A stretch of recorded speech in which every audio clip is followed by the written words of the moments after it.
खुलुमबाय स्टुडिअ दं आंखिलिकां ब्रह्म दतमा दख'रा दुलाराय बर' फरायसा आफादा साइकेल हानजा सुरनाय हाबाफारि लादों।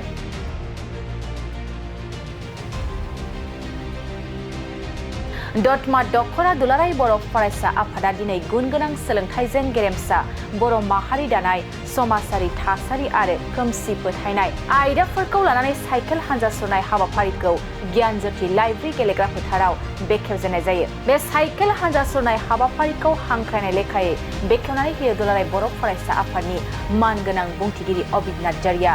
लोगोसे बुंथिगिरि महरै बाहागो लानानै बिथाङा सान्दुं अखा नेवसिनानै एबसुनि साइकेल रेलि बाइक रेलि खालामनायनि सायाव गुवारै बिबुंथि लाखियो आरो बिबुंथिनि गेजेरजों बिथाङा एबसुआ फैगौ 2030 मायथाइनि गेजेराव हारिनिफ्राय सा 2000 डक्टर आरो 5000 इन्जिनियार सोरजिबावनायनि मिशनजों खामानि मावगासिनो आरो बे मिशनाव बयखौबो बाहागो लानो खावलायनानै बे मिशनखौ आबुङै जाफुंहोनांगौब्ला समाजारि थासारिया जोबोद मोजां जाथारनांगोन होननानै बयखौबो खावलायो।